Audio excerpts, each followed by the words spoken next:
Hello friends, आप सबका स्वागत है अपने इस पॉजिटिव परिवार में। कैसे हो आप सब?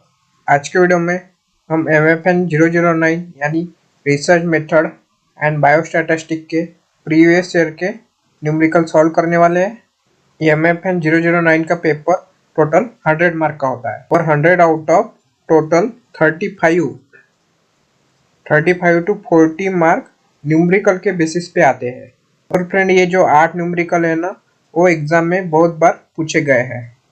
चलो डिस्कस करते हैं इन सारे न्यूमेरिकल को सॉल्व कैसे करना है।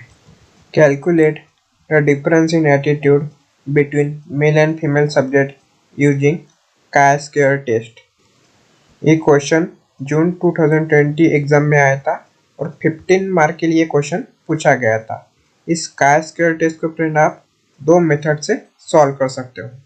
chi-square कैलकुलेट करने के दोनों मेथड अभी हम डिस्कस करने वाले हैं। आपको जो भी मेथड इजी लगती है वो आप एग्जाम में यूज कर सकते हो। स्टेप 1 में आपको table of observe value calculate करनी होती है। टेबल ऑफ ऑब्जर्व वैल्यू मतलब ये जो टेबल गिवन है ना क्वेश्चन में, वो एज इट इज आपको बनाना होता है।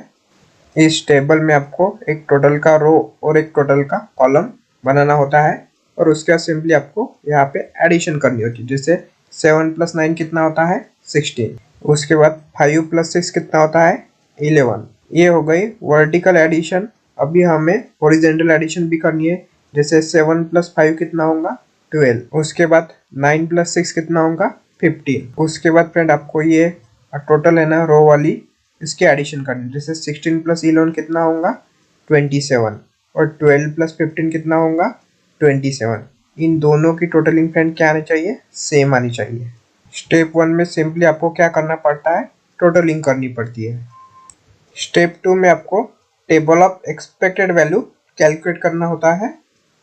Table of expected value calculate करने के लिए आपको ये जो टोटल दिया है ना, इसका मल्टीप्लाई करना पड़ेगा 12 इंटू इस रो वाले टोटल से, 12 इंटू 16, और उसका डिवीजन कितना होगा? डिवाइड करना पड़ेगा 27। 12 इंटू 16, तो इसका आंसर आ गया 192। 192 को डिवाइड करना है 27 से, तो इसका आंसर आएगा 7.11। इस बॉक्स में फ्रेंड फीमेल पॉजिटिव एटीट्यूड में हमें क्या लिखना पड़ेगा? 7.11। ये होने के बाद 12 का मल्टीप्लाई करना है 11 से और उसको डिवाइड करना है 27 से। कैलकुलेट करके देखते हैं। 12 इंटू 11, तो इसका आंसर आएगा 132 डिवाइडेड बाय कितना करना है? 27। तो इसका आंसर आएगा 4.88। 4.88 को हम राउंड ऑफ करके लिखेंगे 4.89, जो कि हमें यहाँ पे लिखनी है फीमेल निगेटिव एटीट्यूड में 4.89। सेम इसी प्रकार से फ्रेंड आपको अभी क्या करना है? 15 का मल्टीप्लाई करना है 16 से और उसको डिवाइड करना है 27 से। ये होने के बाद 15 का मल्टीप्लाई करना पड़ेगा 11 से और उसके बाद डिवाइड करना पड़ेगा 27 से।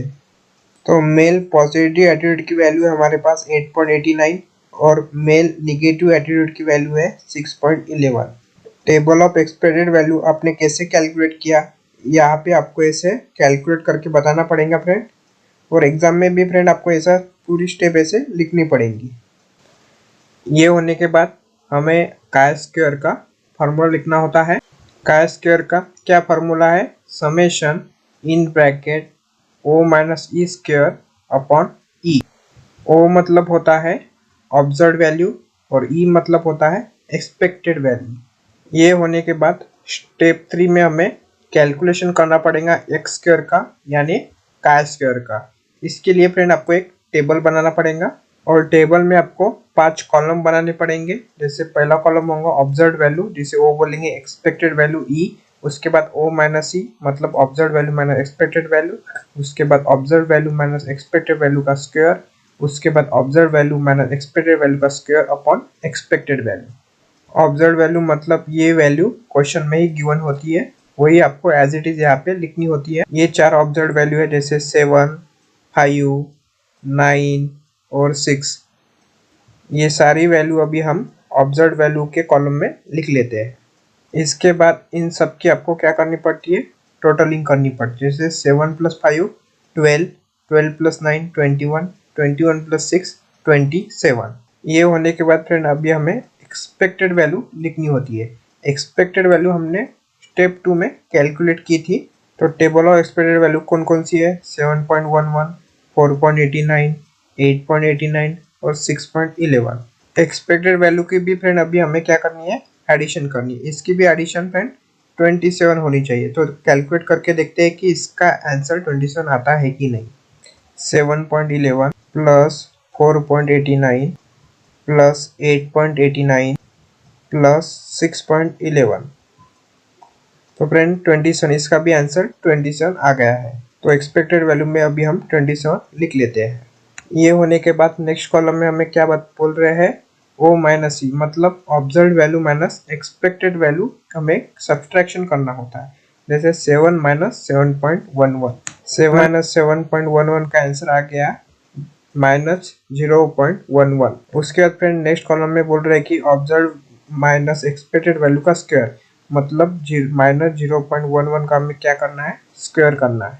माइनस 0.11 का स्क्वायर आ गया 0.0121। ये होने के बाद नेक्स्ट कॉलम में क्या बोल रहा है? Observe value minus expected value का स्क्वायर अपॉन एक्सपेक्टेड वैल्यू। तो ये जो वैल्यू आ गई ना, इसको अभी आपको डिवाइड करना है एक्सपेक्टेड वैल्यू से, मतलब 0.0121 डिवाइडेड बाय 7.11। तो डिवीजन करने के बाद हमारे पास आंसर आ गया 0.00170। इसी प्रकार से फ्रेंड आपको सारे नंबर का इसी प्रकार से करना होता है। जैसे पहले 5 माइनस 4.89 करेंगे और जितनी वैल्यू आएंगे उसका स्क्वायर, उसके बाद एक्सपेक्टेड वैल्यू से उसको डिवाइड करना होता है। ये सारी वैल्यू मिलने के बाद अभी हमें क्या करना है? इस कॉलम की क्या करनी है? एडिशन करनी है। तो एडिशन करके देखते हैं 0.0170 plus 0.0247 plus 0.0136 plus 0.0198 is equal to friend, तो हमारे पास फाइनल आंसर क्या आ गया? 0.0751। तो एक्स स्क्वायर की वैल्यू कितनी आ गई? 0.0751। ये होने के बाद स्टेप 4 में आपको क्या करना है?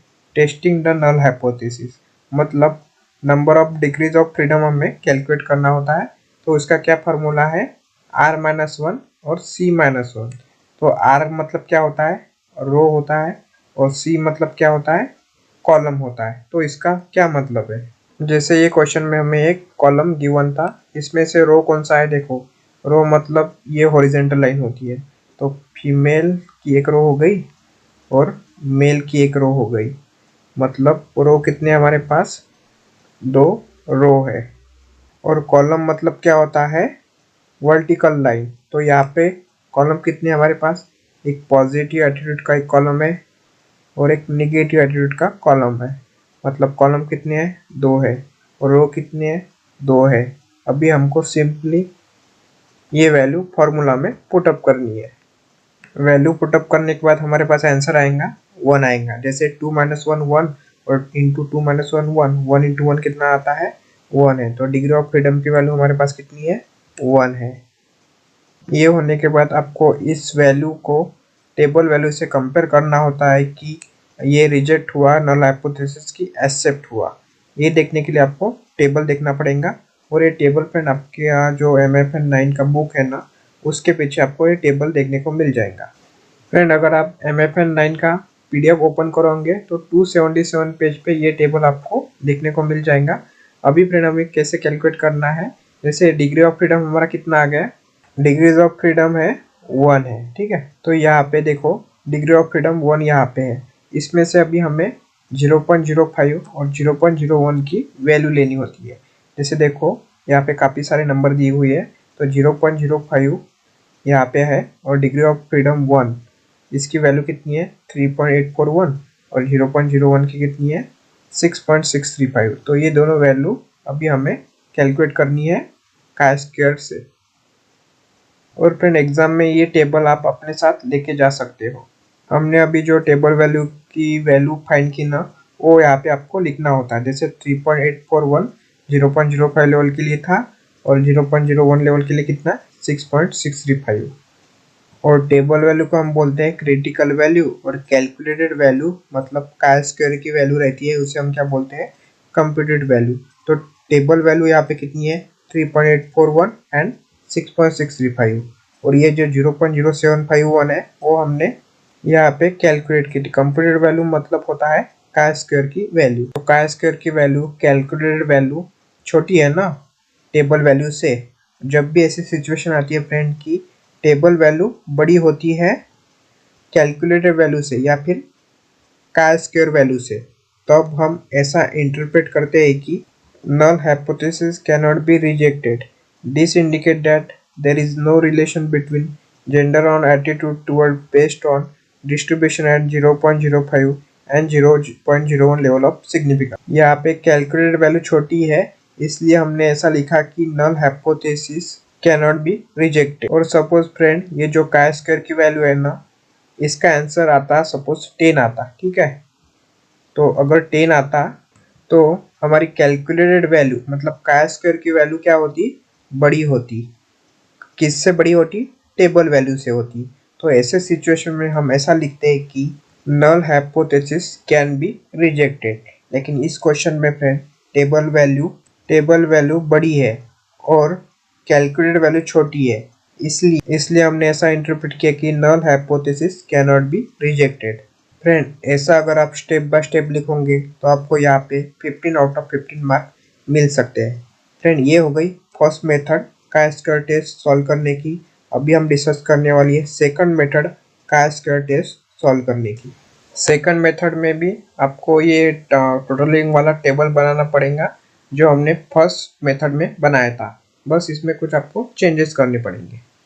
यहाँ पे 7 के बाजू में आपको क्या लिखना पड़ेगा ए लिखना पड़ेगा, 5 के बाजू में बी लिखना पड़ेगा और 7 + 5 की टोटलिंग होती है 12। तो इस 12 को हम क्या बोलेंगे ए प्लस बी, 9 को सी बोलेंगे और 6 को डी बोलेंगे और 9 + 6 की टोटलिंग होती है 15 और 15 को क्या बोलेंगे सी प्लस डी। उसके बाद 7 + 9 कितना होता है 16, तो 16 को क्या बोलेंगे ए प्लस सी।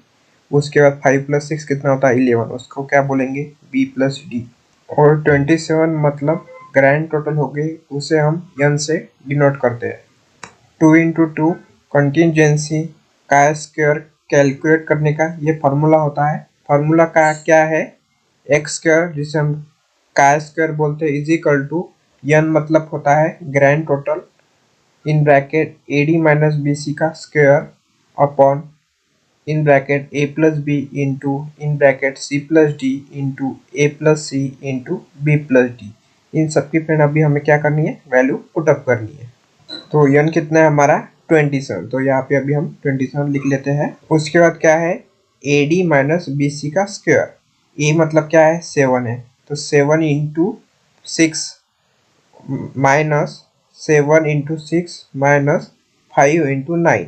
इस ब्रैकेट को भी हम सॉल्व करते हैं। जैसे 7 × 6 कितना होता है 42, 42 माइनस 5 × 9 कितना होता है 45 और 42 माइनस 45 कितना होता है -3 और -3 के बाद यहाँ पे क्या है -3 का हमें क्या करना है स्क्वायर करना है। तो -3 का स्क्वायर कितना आता है 9 आता है और 9 इंटू कितना करना पड़ेगा 27। 9 × 27 कितना होता है 243। अभी इस नीचे वाले ब्रैकेट को अभी हमें सॉल्व करना है। तो यहाँ क्या बोल रहे हैं a + b, तो a + b की वैल्यू कितनी है 12 है, तो यहाँ पे अभी हम 12 लिख लेते हैं। उसके बाद मल्टीप्लाई का साइन लिख लेते हैं। उसके बाद c + d, तो c + d की वैल्यू कितनी है 15 है, तो 12 × 15 इंटू a + c की कितनी वैल्यू है 16 है, ये तो इंटू 16। उसके बाद b + d की कितनी वैल्यू है 11 इंटू 11। इन सभी नंबर का भी हम मल्टीप्लाई करते हैं कैलकुलेटर से।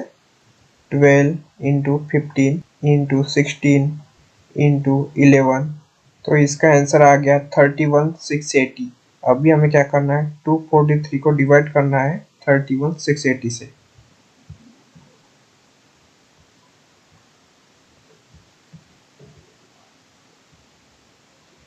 तो इसका आंसर आ गया 0.00767। ये होने के बाद हमने जैसे फर्स्ट मेथड में नल हाइपोथेसिस टेस्टिंग के लिए टेबल यूज किया था, डिग्री ऑफ फ्रीडम निकाली थी, वो सेम प्रोसीजर आपको यहाँ पे पूरा लिखना पड़ेगा।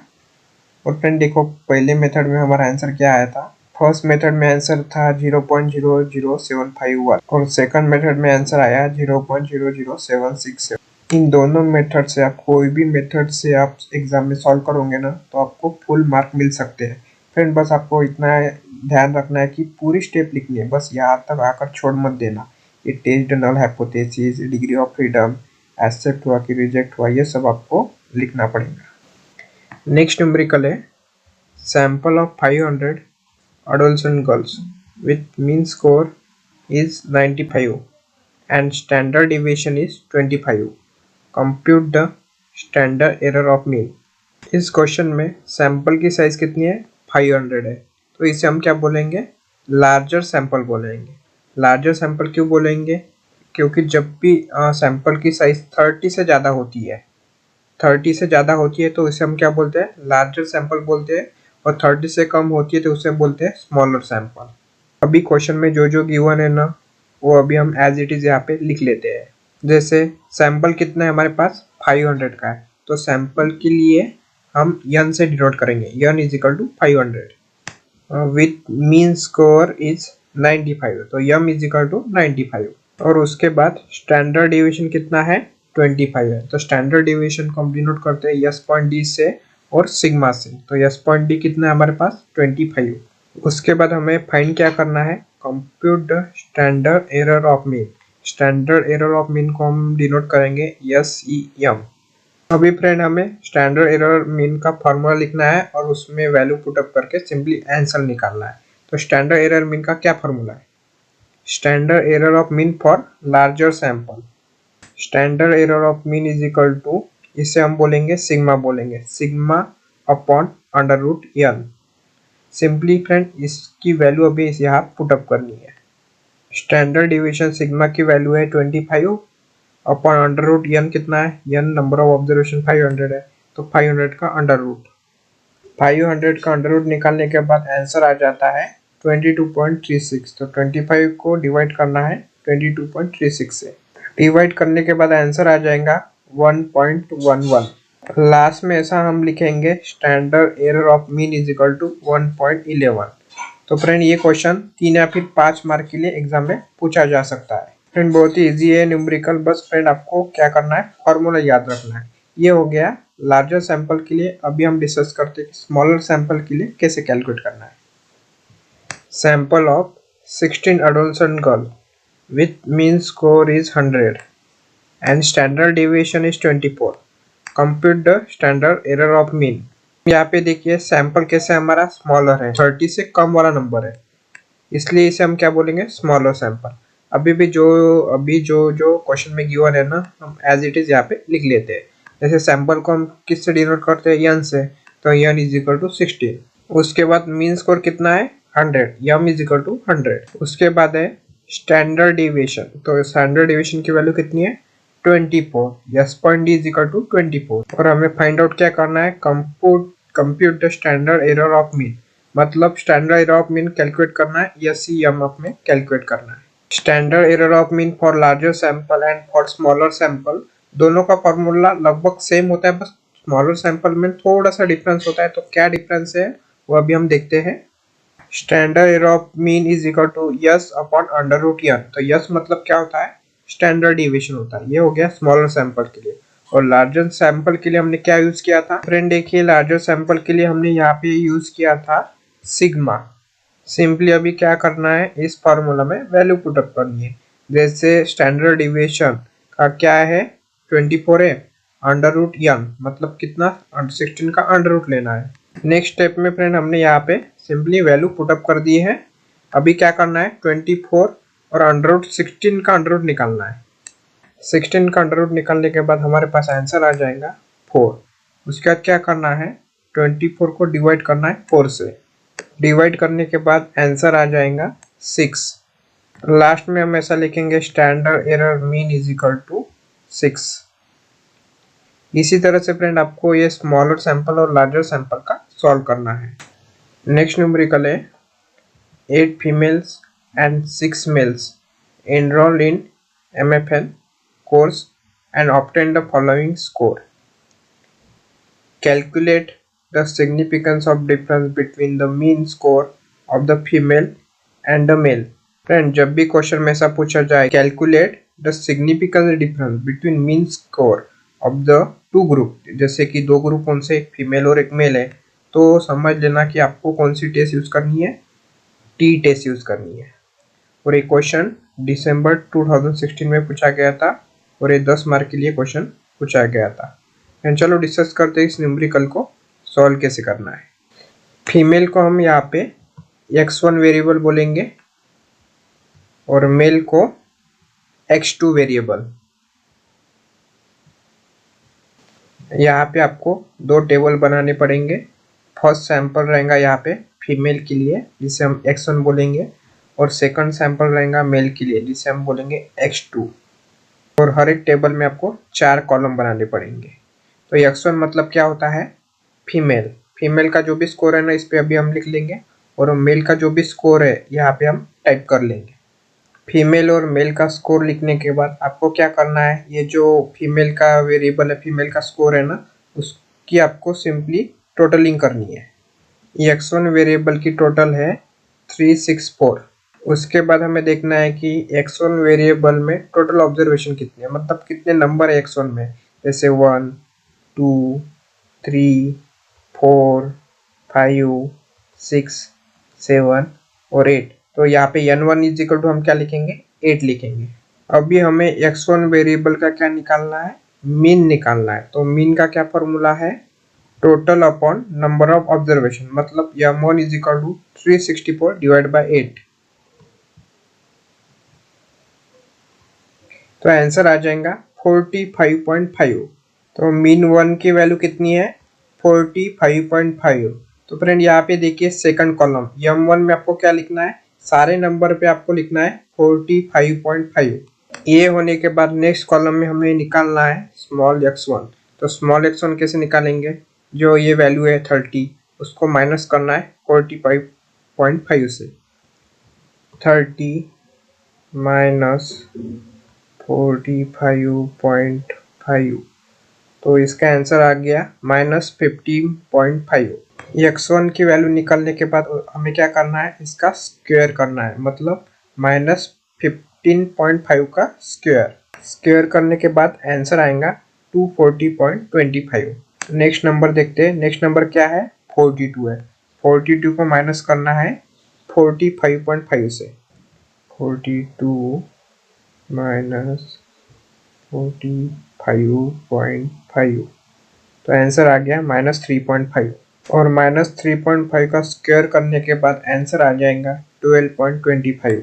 इसी सेम मेथड से फ्रेंड आपको पहले इसका माइनस करना है और उसके बाद स्क्वायर करना है। इन सारे नंबर का इसी प्रकार से आपको करना है। ये सारी वैल्यू मिलने के बाद हमें क्या करना है, ये x1 स्क्वायर है ना, इसकी एडिशन करनी है। समेशन x1 स्क्वायर की एडिशन हो गई 1160। फ्रेंड जब भी हम ऐड करते हैं ना तो उसे हम समेशन बोलते हैं। Summation x1 square is equal to 1160।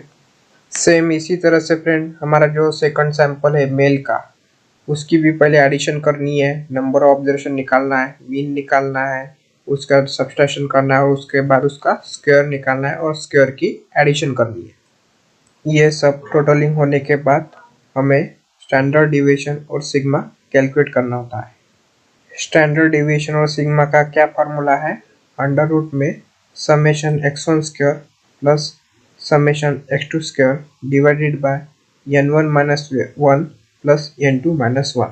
Summation x1 square और x2 स्क्वायर की वैल्यू हमें पता है, अभी हमने कैलकुलेट की थी। फ्रेंड ये है समेशन x1 स्क्वायर की वैल्यू जो कि है 1162 और समेशन x2 स्क्वायर की वैल्यू है 548.8334। और n1 कितना है, यहाँ पे n1 की वैल्यू है 8 है और n2 की वैल्यू है 6 है। तो ये सेम वैल्यू अभी हमें इस फार्मूला में पुटअप करनी है। तो फ्रेंड यहाँ पे देखिए n1 की वैल्यू 8 थी, 8 माइनस 1 कितना होता है, 7 होता है। और n2 की वैल्यू 6 थी, 6 माइनस 1 कितना होता है, 5 होता है। तो अब इसको अभी हमें सॉल्व करना है। इसकी एडिशन करने के बाद ये आंसर आएगा और 7 + 5 कितना होगा, 12।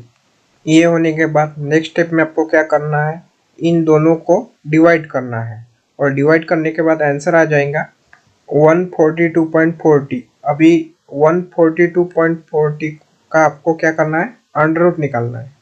और इस नंबर का अंडर रूट निकालने के बाद हमें आंसर मिलेगा 11.93। स्टैंडर्ड डिविएशन और सिग्मा की वैल्यू हमें मिली है 11.93।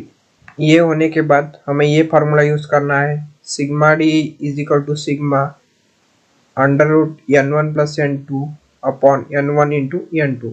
तो n1 और n2 की वैल्यू हमें पता है, n1 की वैल्यू है 8 है और n2 की कितनी है 6 है। तो फार्मूला में क्या बोला है, n1 प्लस n2 मतलब 8 प्लस 6 14 अपॉन 8 इंटू 6 कितना होगा 48, 14 अपॉन 48। तो यहाँ पे सिग्मा की वैल्यू हमें पता है 11.93, अभी प्रीवियस स्टेप में हमने कैलकुलेट की थी। ये है स्टैंडर्ड डिविएशन और सिग्मा की वैल्यू जो कि है 11.93। ये होने के बाद हमें क्या करना है, 14 का डिवाइड करना है 48 से। 14 डिवाइड बाय 40 वे 8 करने के बाद हमें आंसर मिल जाता है 0.2916। अब इस 0.2916 का अभी हमें क्या करना है, अंडर रूट निकालना है।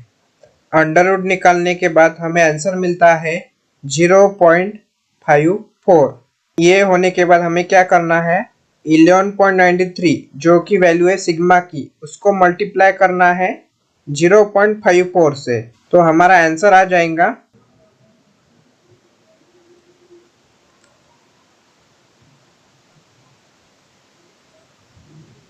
तो आंसर आ गया 6.4422।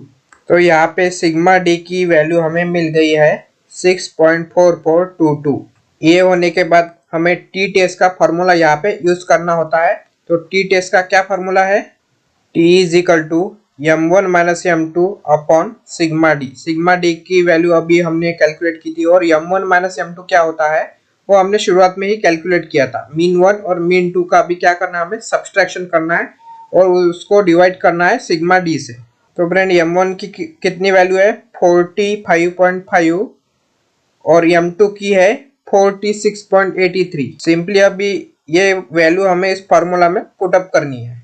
कैलकुलेशन करके देखते हैं, 45.5 माइनस 46.83, तो इसका आंसर आ गया -1.33। अभी -1.33 को डिवाइड करना है 6.4422 से। तो t की वैल्यू आ गई -0.2064। t की वैल्यू निकालने के बाद हमें क्या करना है, डिग्री ऑफ फ्रीडम कैलकुलेट करना होता है। तो डिग्री ऑफ फ्रीडम का क्या फार्मूला है, डिग्री ऑफ फ्रीडम को डिनोट करते हैं df से। तो इसका फार्मूला है n1 प्लस n2 माइनस 2। तो n1 और n2 हमें पता है, शुरुआत में हमने कैलकुलेट किया था। तो फ्रेंड देखिए n1 कितना है 8 है और n2 कितना है 6 है। अभी उस फार्मूला में हम वैल्यू पुटअप करते हैं। 6 प्लस 8 होता है 14, 14 माइनस 2 कितना होता है 12। तो डिग्री ऑफ फ्रीडम की वैल्यू कितनी आ गई 12 आ गई। फ्रेंड अभी हमें क्या करना है, टी वैल्यू का कंपैरिजन करना पड़ेगा डिग्री ऑफ फ्रीडम से, मतलब टेबल वैल्यू से। जब भी हम ऐसा कंपैरिजन करते हैं ना, जब नल हाइपोथेसिस एक्सेप्ट होता है कि रिजेक्ट, तो टी वैल्यू जो निगेटिव होती है ना उससे हम क्या करेंगे पॉजिटिव करेंगे। तो अभी टी की न्यू वैल्यू क्या आएंगी 0.2064। फ्रेंड ये टी वैल्यू का टेबल है और इससे अभी हमें कंपैरिजन करना होता है। ये आपके MFN9 के बुक के बैक साइड में ये मिल जाएगा। अगर आप PDF डाउनलोड करते हो MFN9 का तो 272 पेज पे आपको ये देखने को मिलेगा। ठीक है, अभी हमें कंपैरिजन कैसे करना है वो अभी देखते हैं। तो फ्रेंड हमारा डिग्री ऑफ फ्रीडम कितना आया, डिग्रीज ऑफ फ्रीडम है 12। फ्रेंड यहाँ पे देखिए डिग्रीज ऑफ फ्रीडम का एक कॉलम है, तो हमारा डिग्री ऑफ फ्रीडम कितना है 12 है। ठीक है, और उसमें से अभी हमें 0.05 और 0.01 लेवल ऑफ सिग्निफिकेंस की वैल्यू लेनी है। तो 0.05 लेवल देखिए और 12 नंबर देखिए, कौन सा नंबर यहाँ पे दिख रहा है 2.18 दिख रहा है 0.05 के लिए, और 0.01 के लिए कितना दिख रहा है 3.06 दिख रहा है। इस दोनों वैल्यू को अभी हमें कंपेयर करना पड़ता है टी वैल्यू से। और फ्रेंड ये जो टेबल है ना, ये आप अपने साथ एग्जाम में लेके जा सकते हो। ये होने के बाद अभी हमने जो जो वैल्यू कैलकुलेट की ना वहां से देखी, वो वैल्यू यहाँ पे आपको सिंपली लिख देनी है। जैसे फ्रेंड टेबल वैल्यू को हम क्या बोलते हैं, critical value 2.18 at 0.05 level of significance and 3.0 at 0.01 level of significance. ये आपको सिंपली यहाँ पे लिख देना है। उसके बाद हमें लिखना है कि और कंप्यूटेड वैल्यू, जिसे हम बोलते हैं कैलकुलेटेड वैल्यू, मतलब टी वैल्यू। तो टी वैल्यू कितनी है 0.2064 is smaller than table value computed value. तो फ्रेंड देखिए ये 0.2064 ये कैसी है, छोटी है ना टेबल वैल्यू से 2.18 और 3.06।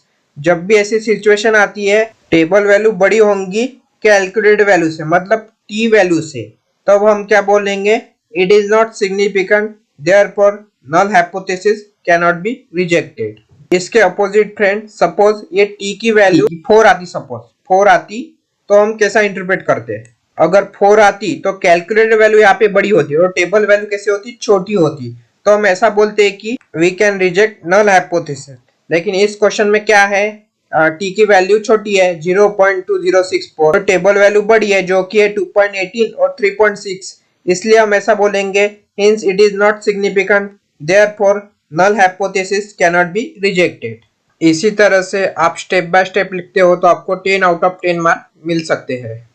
नेक्स्ट क्वेश्चन है, find out product movement correlation for the following two variable.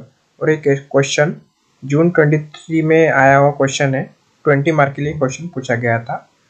Product movement correlation को पियर्सन प्रोडक्ट मूवमेंट भी बोलते हैं, प्रोडक्ट मूवमेंट मेथड भी बोलते हैं, कार्ल पियर्सन भी बोलते हैं और पियर्सन आर भी बोलते हैं। चलो देखते हैं इस न्यूमेरिकल को सॉल्व कैसे करना है। सबसे पहले आपको ऐसा टेबल बनाना पड़ेगा और उसमें से 7 कॉलम बनाने पड़ेंगे। यहाँ पे मेल स्टूडेंट को हम क्या बोलेंगे, एक्स वेरिएबल, और फीमेल स्टूडेंट को हम बोलेंगे वाई वेरिएबल। एक्स और वाई वेरिएबल की वैल्यू अभी हम इस टेबल पे टाइप कर लेते हैं। ये होने के बाद सिंपली हमें क्या करना है, ये एक्स वेरिएबल की टोटलिंग करनी है। कैलकुलेटर से कैलकुलेट करके देखते हैं, 46 plus 50 plus 52 plus 49 plus 35 plus 45, तो इसका आंसर आ गया 277। तो यहाँ पे हम ऐसा लिख लेंगे टोटल इज इक्वल टू 277। अभी हमें देखना है कि एक्स वेरिएबल में टोटल ऑब्जर्वेशन कितनी है, तो काउंट करते हैं 1 2 3 4 5 और 6। एक्स वेरिएबल में टोटल ऑब्जर्वेशन है 6। उसके बाद हमें निकालना होता है मीन। तो मीन का क्या फॉर्मूला है, मीन का फॉर्मूला है total upon number of observation. तो 277 को अभी हम डिवाइड करेंगे 6 से। कैलकुलेट करके देखते हैं, 277 डिवाइडेड बाय 6, तो मीन की वैल्यू आ गई 46.166। तो इसको अभी हम राउंड अप करके लिखेंगे 46.167। तो मीन की वैल्यू है 46.167। सेम इसी तरह से फ्रेंड आपको y वेरिएबल का भी टोटलिंग करनी है और उसका मीन निकालना है। दोनों भी वेरिएबल का मीन एक ही आ गया है 46.167 और टोटल है 277। ये होने के बाद फ्रेंड हमें क्या निकालना है, स्मॉल एक्स निकालना है। तो स्मॉल एक्स कैसे निकालेंगे, जैसे देखो ये एक्स की वैल्यू कितनी है 46 है और मीन की वैल्यू है 46.167। अगर हमें स्मॉल एक्स निकालना है तो क्या करना पड़ेगा, 46 का सब्सट्रैक्शन करना पड़ेगा 46.167 से। तो चलो कैलकुलेट करके देखते हैं, 46 माइनस 46.167, तो इसका आंसर क्या आ गया, -0.167। ये होने के बाद फ्रेंड अभी हमें क्या करना है, इस स्मॉल एक्स का क्या करना है, स्क्वायर करना है, मतलब -0.167 का स्क्वायर। जब भी हम स्क्वायर करते हैं तो आंसर क्या आएगा, प्लस में आएगा, ठीक है। तो 0.167 इंटू 0.167 स्क्वायर करने के बाद आंसर क्या आ गया, 0.027889। उसके बाद नेक्स्ट वैल्यू क्या है, 50 है और 50 का माइनस अभी हमें करना पड़ेगा 46.167 से।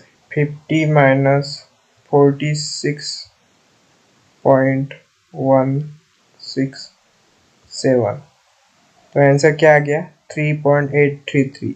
इसके बाद अभी हमें क्या करना है, x का स्क्वायर करना है, 3.833 इंटू 3.833, तो इसका आंसर आ गया 14.691889। फ्रेंड इसी प्रकार से आपको ये सारे नंबर को माइनस करना है 46.167 से, और जो भी आंसर आएगा उसका क्या करना है, स्क्वायर करना है। उसके बाद y वेरिएबल का भी सेम प्रोसेस करना है। 50 माइनस 46.167, जितने भी नंबर है ना उसको 46.167 से माइनस करना है, उसके बाद उसका स्क्वायर करना है। ये होने के बाद हमें क्या निकालना है, small X Y. Small X Y मतलब स्मॉल एक्स की जो वैल्यू है, उसके बाद स्मॉल वाई की जो वैल्यू है, इसका क्या करना है, हमें सिंपली मल्टीप्लिकेशन करना है। चलो मल्टीप्लिकेशन करके देखते हैं। -0.167 इंटू 3.833, 3.833, देखते हैं आंसर कितना आता है। तो आंसर आ गया -0.640111। नेक्स्ट नंबर है 3.833 इंटू -1.167,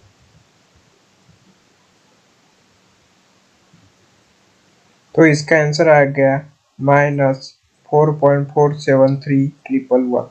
इसी प्रकार से फ्रेंड आपको ये सारे नंबर का मल्टीप्लिकेशन करना है। इन सारे नंबर की वैल्यू अभी हमें मिल गई है। अभी हमें क्या करना है, स्मॉल एक्स का एडिशन करनी है।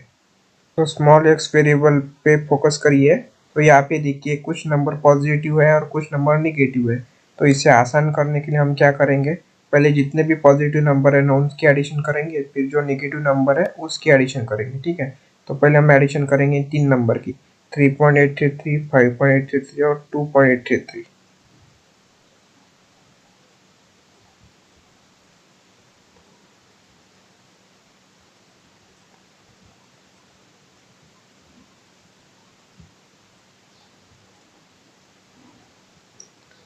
इन तीनों नंबर की एडिशन हो गई 12.499। तो इसकी टोटलिंग फ्रेंड यहाँ पे हमने नोट करके रखी है। अभी हम निगेटिव की एडिशन करते हैं। 0.167 प्लस उसके बाद दूसरा निगेटिव नंबर है 11.167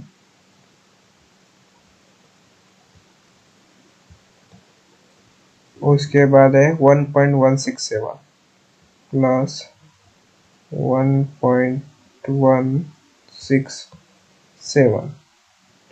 तो इसका आंसर क्या आ गया, 12.501। तो फ्रेंड यहाँ पे देखिए -12.501 है और प्लस 12.499 है, मतलब इसकी एडिशन, इसकी अभी हमें सब्सट्रैक्शन करना है। और साइन कौन सा देना है, नेगेटिव का देना है। नेगेटिव की क्यों देना है, क्योंकि नेगेटिव की संख्या ज़्यादा है 501 और 499 छोटी है, इसलिए सब्सट्रैक्शन करने के बाद हम नेगेटिव की साइन दे देंगे। तो अभी हम सब्सट्रैक्शन करते हैं, -12.499, तो इसका आंसर आ गया 0.002, और 0.002 को निगेटिव साइन दे देंगे। सेम इसी प्रकार से फ्रेंड आपको y की भी एडिशन करनी है। पहले हम प्लस की एडिशन कर देंगे, 3.833 प्लस 13.833। तो इसका आंसर क्या आ गया, 17.666। यहाँ पे हमने नोट डाउन करके रखा है, प्लस की वैल्यू है 17.666। अभी निगेटिव की एडिशन करते हैं।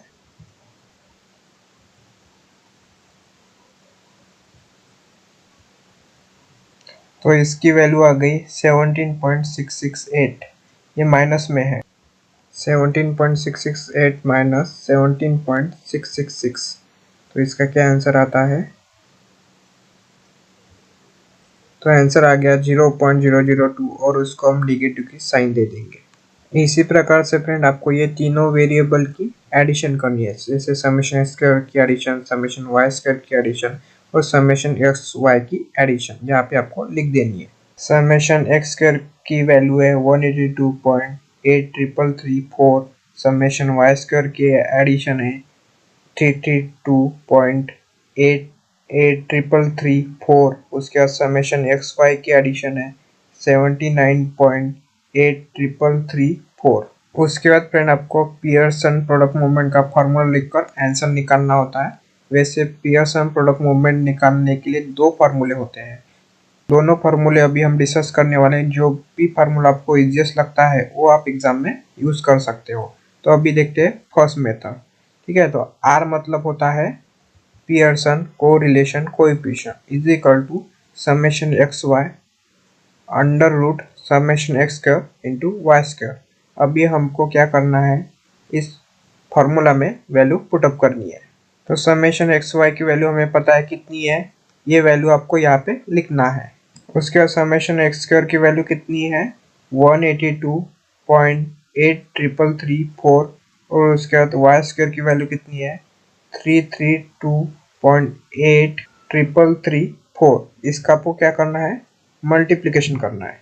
इन दोनों का मल्टीप्लाई करने के बाद आंसर आएगा 6853.03। अब इसको क्या करना है, आपको इसका अंडर रूट निकालना है। इसका अंडर रूट निकालने के बाद आंसर आ गया 246.68। अभी क्या करना है 79.8334 डिवाइडेड बाय 246.68 करना है और ये करने के बाद आंसर आ जाएगा 0.3236 और लास्ट में हम ऐसा लिखेंगे product moment correlation coefficient is equal to 0.3236। Friend ये हो गई पहली method product moment correlation coefficient calculate करने की। अभी हम सेकंड फार्मूला देखते हैं। सेकंड मेथड का फार्मूला है R X Y is equal to N summation X Y minus in bracket summation X into in bracket summation Y upon under root में है N summation X square minus in bracket summation x bracket square into N summation Y square minus in bracket summation Y bracket square. इसमें friend अभी हमें simply value put up करनी है। तो n की value हमें पता है, n कितना है 6 है और समेशन एक्स वाई की वैल्यू ये है और समेशन x मतलब माइनस 0.002 और समेशन y की वैल्यू है माइनस 0.002। सिंपली इस फॉर्मूला में वैल्यू पुटअप कर देनी है और नीचे n है, n मतलब क्या होगा 6 है इंटू समेशन एक्स स्क्वायर। तो एक्स स्क्वायर की वैल्यू हमें पता है तो यहाँ पे हमने लिख ली है माइनस समेशन एक्स स्क्वायर। तो एक्स स्क्वायर की वैल्यू कितनी है माइनस 0.02 का स्क्वायर है यहाँ पे, ठीक है। उसके बाद n की वैल्यू 6 है। उसके बाद क्या बोल रहा है इंटू समेशन वाई स्क्वायर। तो समेशन वाई स्क्वायर की वैल्यू ये है minus summation Y bracket square. तो माइनस 0.02 का स्क्वायर करना है। 6 इंटू 79,83334 की मल्टीप्लिकेशन करने के बाद ये आंसर आएगा। उसके बाद माइनस 0.02 को मल्टीप्लाई किया माइनस 0.002 से तो आंसर ये आएगा। उसके बाद फ्रेंड ये नीचे का भी हमें सॉल्व करना है। जैसे 6 इंटू 182,83334 इसका मल्टीप्लिकेशन आएगा 1097.404 और उसके बाद माइनस 0.02 का स्क्वायर जो कि ये वैल्यू आ जाएंगी। उसके बाद 6 इंटू 332,844 इसका मल्टीप्लाई करने के बाद ये आंसर आएगा और उसके बाद माइनस 0.02 का स्क्वायर करने के बाद ये वैल्यू हमें मिल जाएगी। उसके बाद फ्रेंड इसका सब्सट्रैक्शन करने के बाद हमारे पास आंसर आ जाएगा 479। उसके बाद नीचे इन दोनों का माइनस करने के बाद ये आंसर आ जाएगा। उसके बाद इनटू है, इनका सब्सट्रैक्शन करने के बाद ये आंसर आ जाएगा। उसके बाद फ्रेंड इन दोनों का मल्टीप्लिकेशन करना है। मल्टीप्लिकेशन करने के बाद हमारे पास ये वैल्यू आ जाएंगी। जो वैल्यू आ गई उसका क्या करना है, अंडर रूट लेना है। अंडर रूट हमारे पास आ गया 1480.10। अभी क्या करना है, उसके बाद 479 को डिवाइड करना है 1480.10 से, तो उसके बाद आंसर आ जाएगा 0.3236। तो फ्रेंड दोनों मेथड से आंसर सेम आ रहा है। फर्स्ट मेथड में भी फ्रेंड एग्जैक्ट 0.3236 आंसर आ गया और सेकंड मेथड में भी 0.3236 आंसर आ गया। इस तरह से अगर आप स्टेप बाय स्टेप सॉल्व करोगे तो आपको 20 मार्क मिल सकते हैं। नेक्स्ट न्यूमेरिकल है test scores of 10 learner enrolled in MFN 009 is given below। तो यहाँ पे स्कोर दिया हुआ है 10 लर्नर का और बोला है कि कैलकुलेट करना है range, mean, mode, median, variance और उसके बाद standard deviation from the above data. तो ये क्वेश्चन दिसंबर 22 में आया क्वेश्चन है और 20 मार्क के लिए है। चलो डिस्कस करते हैं कि इस न्यूमेरिकल को सॉल्व कैसे करना है। सबसे पहले हम कैलकुलेट करने वाले हैं रेंज। तो रेंज का क्या फॉर्मूला है? Range is equal to the difference between the largest and the smallest value. Range मतलब होता है लार्जेस्ट वैल्यू और स्मॉलेस्ट वैल्यू का क्या होता है? डिफरेंस होता है। ये सारे नंबर हमें वहाँ पे लिख लेने हैं।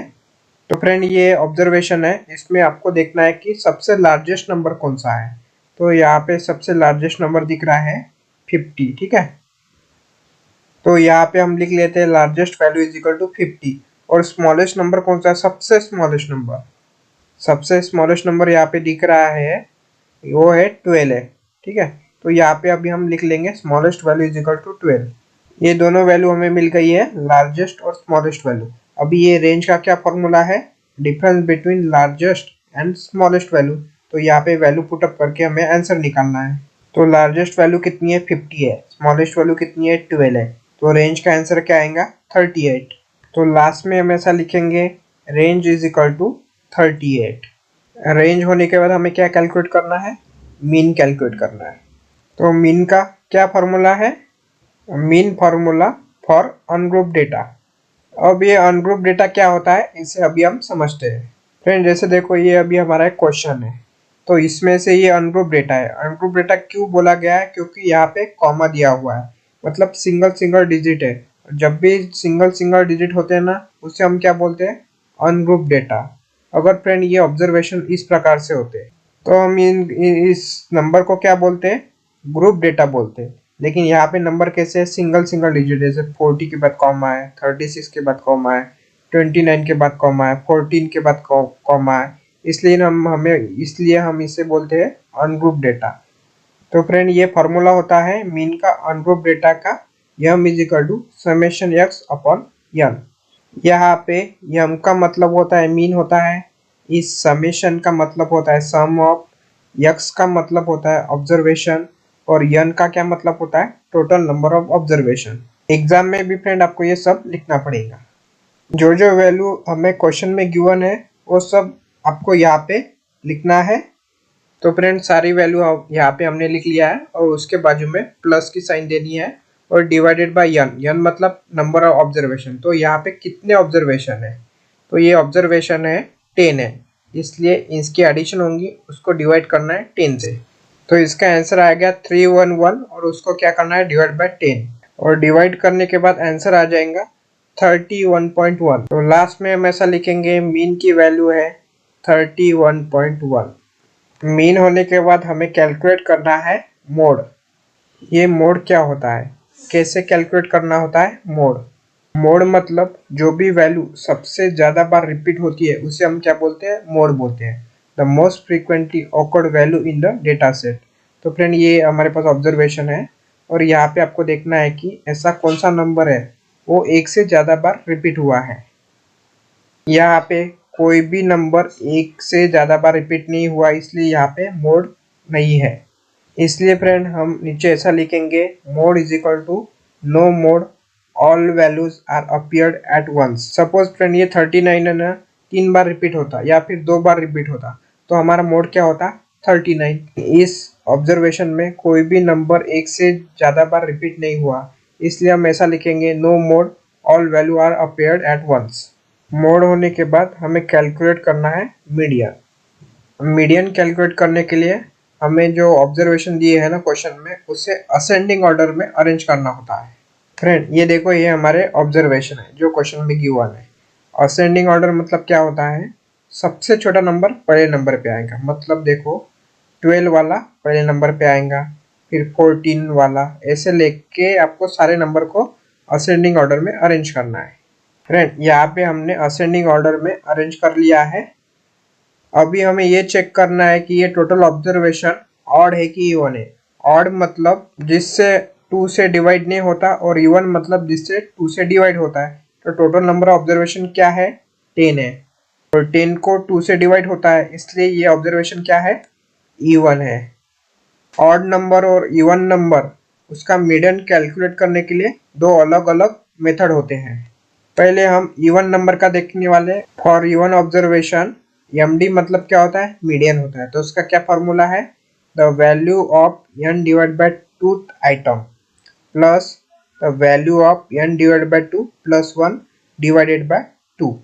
The value of N divide by two item कौन सा है, एन कितना है फ्रेंड, टोटल 10 है, ठीक है। और 10 डिवाइड बाय टू कितना होता है, 5 होता है। तो इस ऑब्जर्वेशन में फ्रेंड आपको फोकस करना है और इसमें से पांचवा नंबर कौन सा है वो देखना है। 1 2 3 4 5 मतलब 29 नंबर का वैल्यू जो है वो 5 है। तो फ्रेंड यहाँ पे हमने लिख लिया है कि 29 फिफ्थ नंबर की वैल्यू है। उसके बाद क्या पूछ रहे हैं, the value of N divide by two plus one. तो एन डिवाइड बाय टू कितना था, 5 होता है। 5 प्लस वन, 6वीं वैल्यू देखनी है। तो 6वीं वैल्यू कौन सी है, 36 है। उसके बाद क्या करना है, ये जो 29 है उसका एडिशन करना है 36 से और उसके बाद डिवाइड करना है 2 से।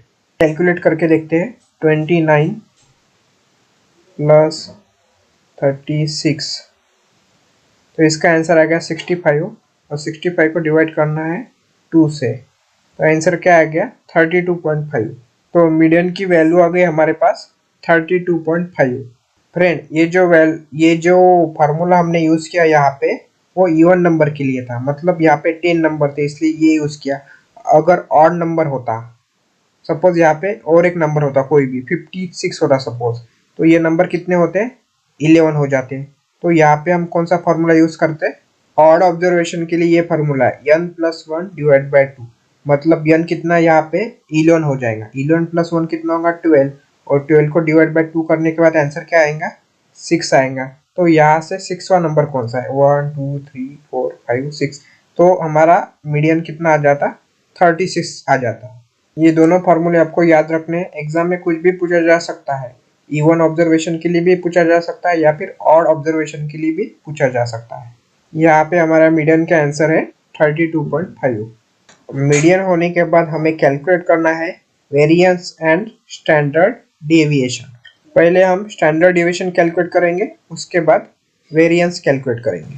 स्टैंडर्ड डेविएशन कैलकुलेट करने के लिए यहाँ पे अभी हमें एक टेबल बनाना पड़ेगा। इस टेबल में आपको 3 कॉलम बनाने पड़ेंगे। पहला कॉलम होगा टेस्ट स्कोर एक्स, उसके बाद होगा एक्स माइनस एम, और तीसरा होगा एक्स स्क्वायर। तो टेस्ट स्कोर में फ्रेंड आपको जो भी स्कोर क्वेश्चन में दिया है ना, वो यहाँ पे आपको एज इट इज लिख देना है। उसके बाद इस स्कोर की एडिशन करनी है और मीन निकालना है। मीन हमने ऑलरेडी निकाला था जो कि थे 31.1 और नंबर ऑफ ऑब्जर्वेशन कितने हैं, 10 है। उसके बाद देखो डेविएशन फ्रॉम द मीन मतलब क्या है, x माइनस एम। तो x की वैल्यू कितनी है, 40 है, उसको माइनस करना है 31.1 से। 40 माइनस 31.1, तो इसका आंसर आ गया 8.9। तो यहाँ पे डेविएशन फ्रॉम द मीन के कॉलम में हम लिख लेते हैं 8.9। ये होने के बाद 8.9 का हमें क्या करना है, स्क्वायर करना है। 8.9 इंटू 8.9, तो इसका आंसर आ गया 79.21। तो एक्स स्क्वायर के कॉलम में हमें लिखना है 79.21।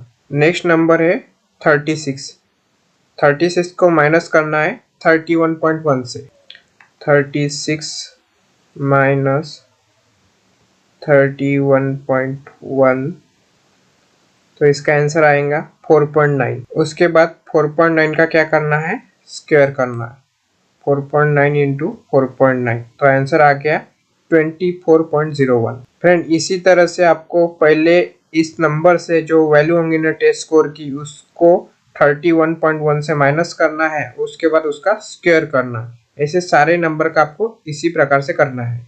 इन सारे नंबर का कैलकुलेशन होने के बाद जो एक्स स्क्वायर की वैल्यू है ना, इसकी आपको एडिशन करनी है। समेशन एक्स स्क्वायर की टोटलिंग हो गई 1540.9। तो यहाँ पे अभी हम लिख लेते हैं। ये होने के बाद अभी हमें क्या करना है, स्टैंडर्ड डेविएशन का फार्मूला लिखना है और उसका सिंपली आंसर निकालना है।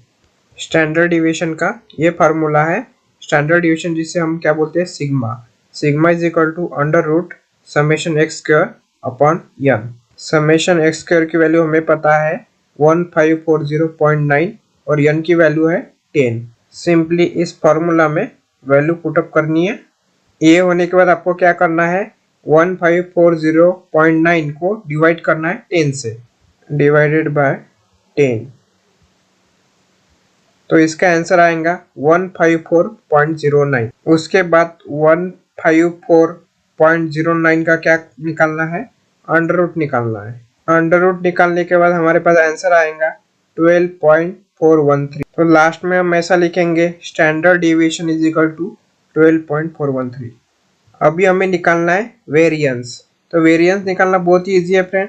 तो यहाँ पे स्टैंडर्ड डिविएशन का क्या फॉर्मूला था, ये अंडर रूट में था ना, अगर इसमें से हमने अंडर रूट निकाल दिया तो वेरिएंस का आंसर आ जाएगा। मतलब वेरिएंस का आंसर कितना आएगा, 154.09। तो वेरिएंस का यही फॉर्मूला है, sigma is equal to summation X square upon N. Summation X square की वैल्यू है 1540.9 और एन की है 10 है, तो उसको डिवाइड करने के बाद जो आंसर आ गया उसे हम वेरिएंस बोलेंगे। और इसी वेरिएंस को अगर हम अंडर रूट लेते हैं तो हमारे पास स्टैंडर्ड डिविएशन का आंसर आ जाएगा। और लास्ट में हम लिखेंगे variance is equal to 154.09। Finally last में हमने जो जो कैलकुलेट किया और उसका आंसर क्या आया वो यहाँ पे आपको बॉक्स करके लिखना होता है। नेक्स्ट न्यूमेरिकल है, calculate mean median mode standard deviation variance from the group data. Last question में हमने क्या कैलकुलेट किया था, अनग्रुप डेटा के लिए कैलकुलेट किया था। यहाँ पे आपको ग्रुप डेटा के लिए ये कैलकुलेशन करना है। और ये क्वेश्चन जुलाई 23 में आया हुआ क्वेश्चन है और ये क्वेश्चन 20 मार्क के लिए है। इस क्वेश्चन में आपको दो कॉलम दी हुई है, क्लास इंटरवल और एक है फ्रीक्वेंसी। चलो डिस्कस करते हैं कि इस न्यूमेरिकल को सॉल्व कैसे करना है। सबसे पहले हम मीन कैलकुलेट करेंगे। मीन कैलकुलेट करने के लिए आपको एक टेबल बनाना पड़ेगा और टेबल में 6 कॉलम बनाने पड़ेंगे। वैसे फ्रेंड मीन कैलकुलेट करने के टोटल 2 मेथड होते हैं।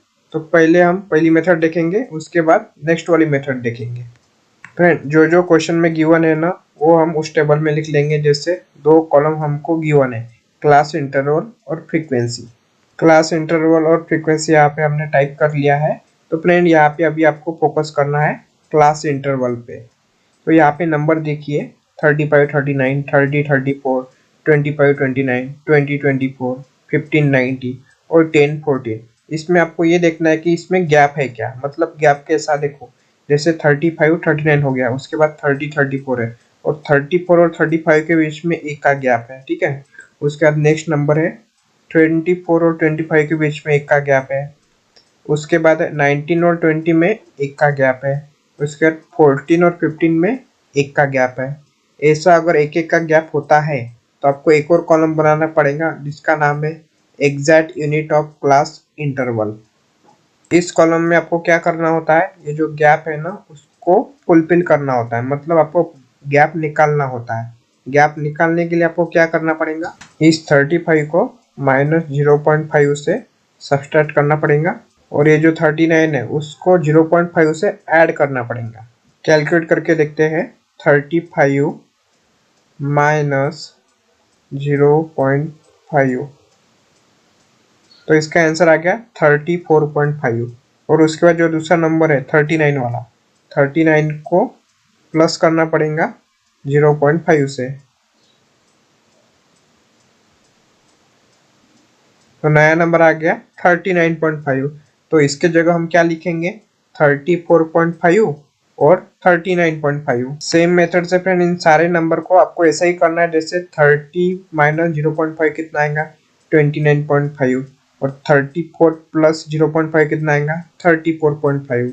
अभी देखो फ्रेंड गैप दिख रहा है क्या, कुछ भी गैप नहीं दिख रहा, ठीक है। वैसे सारे नंबर का करना है, जैसे 24.5, 29.5। Exact unit of class interval निकालने के बाद आपको क्या कैलकुलेट करना है, मिड पॉइंट, जिससे डिनोट करते हैं x से।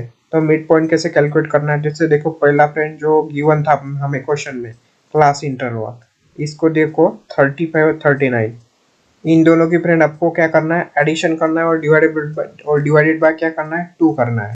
35 + 39,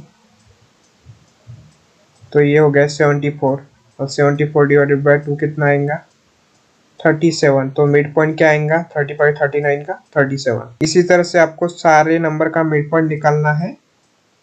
फ्रेंड देखो जैसे 30 और 34 एंड इसके बीच में का नंबर आपको ओरली भी आप कैलकुलेट कर सकते हो। जैसे 32 नंबर है, 25 और 29 के बीच में कौन सा है 27 है, 22 24 के बीच में कौन सा है 22 है, 15 टू 19 के बीच में कौन सा है 17 है, 10 टू 14 के बीच में कौन सा नंबर आता है 12 नंबर। ऐसा आप निकाल सकते हो। ये होने के बाद हमें क्या निकालना है, एम निकालना है, जिससे हम क्या बोलते हैं अज्यूम मीन। अज्यूम मीन मतलब ये जैसे देखो मिड पॉइंट पे आप फोकस करिए, कितने पॉइंट कितने नंबर है 1 2 3 4 5 6 और 6 का बीच में वाला कौन सा नंबर आएगा, तो बीच में नंबर आएगा 27। तो इसे हम क्या बोलेंगे अज्यूम मीन, जिसे डिनोट करेंगे एम से। ये होने के बाद ये जो फ्रीक्वेंसी है जो क्वेश्चन में ऑलरेडी गिवन थी, इसकी आपको क्या करनी है एडिशन करनी है। तो इसकी एडिशन आएंगी 4 + 8 12, 12 + 11 23, 23 + 8 31, 31 + 6 37 और +3 40। तो n = 40। ये होने के बाद हमें कैलकुलेट करना है deviation from the M means assume mean होता है जो हमने कैलकुलेट किया 27। यक्स डैश हमें कैलकुलेट करना था, तो यक्स डैश का क्या फॉर्मूला है, यक्स डैश का फॉर्मूला है x minus m divided by i. तो यहाँ पे फ्रेंड यक्स का क्या मतलब होता है, यक्स मतलब होता है मिड पॉइंट, ठीक है। उसके बाद है एम, एम हमने यहाँ पे कैलकुलेट किया है जिससे हम बोलते हैं अज्यूम मीन। और उसके बाद नीचे है आई है, स्मॉल आई है, और स्मॉल आई मतलब क्या होता है वेट ऑफ क्लास इंटरवल। मतलब फ्रेंड यहाँ पे आपको फोकस करना है exact unit of class interval. और यहाँ पे नंबर दिए हुए जैसे 34.5, 39.5, 29.5, 34.5, कोई भी नंबर आप देख सकते हो। इसमें से आपको क्या करना है, ये जो नंबर है हम इसमें सब्सट्रैक्शन कर लेते हैं। जैसे 39.5 माइनस 34.5, 39.5 माइनस 34.5, तो आंसर क्या आ गया 5 आ गया। ऐसे किसी भी नंबर का आप सब्सट्रैक्शन करोगे ना तो आंसर 5 आएगा। तो 5 क्या है, आई की वैल्यू 5 है। अभी सारी वैल्यू हमें मिल गई है, अभी सिंपली इस फॉर्मूला में हमें वैल्यू पुटअप करनी है। यक्स मतलब होता है मिड पॉइंट जिसका वैल्यू है 37। उसके बाद है माइनस एम, तो एम की वैल्यू कितनी है 27, 37 माइनस 27। उसके बाद डिवाइडेड बाय आई की वैल्यू है 5। 37 माइनस 27 कितना होता है 10 होता है, और 10 को डिवाइड किया 5 से तो आंसर कितना आएगा 2। और ये 2 वैल्यू आपको यहाँ पे लिखनी है यक्स डैश के कॉलम में। उसके बाद फ्रेंड 37 हो गया, अभी नेक्स्ट नंबर कौन सा है 32 है, तो 32 माइनस 27 कितना होगा 5 होगा, और 5 को डिवाइड किया 5 से तो आंसर कितना आएगा 1। नेक्स्ट नंबर है 27, तो 27 को माइनस किया 27 से आंसर आएगा 0, और 0 को डिवाइड किया 5 से तो आंसर कितना आएगा। इसी तरह से फ्रेंड आपको ये रिमेनिंग 3 नंबर रहे ना उसका ऐसे ही कैलकुलेशन करना है। ये होने के बाद आपको निकालना है F x dash. F x dash मतलब क्या होता है एफ और एक्स डैश का मल्टीप्लीकेशन। तो 4 इंटू 2 कितना होगा 8, उसके बाद 8 इंटू 8, 8 इंटू 1 कितना होगा 8, उसके बाद 11 इंटू 0 कितना होगा 0, उसके बाद 8 इंटू -1 तो -8, 6 into -2 -12, 3 into -3 -9। F x dash की सारी वैल्यू मिलने के बाद फ्रेंड आपको क्या करना है इसकी एडिशन करनी है। तो यहाँ पे फ्रेंड आपको 2 पॉजिटिव नंबर दिख रही है और 3 निगेटिव नंबर दिख रहे हैं। इसे आसान बनाने के लिए हम क्या करेंगे, पहले ये जो पहले माइनस नंबर है ना उसकी एडिशन कर लेते हैं। 8 + 12 + 9, तो आंसर आ गया 29, और इसको हम साइन देंगे माइनस की देंगे क्योंकि निगेटिव है, ठीक है। उसके बाद है 8 + 8 कितना होगा 16 होगा, तो +16 -29,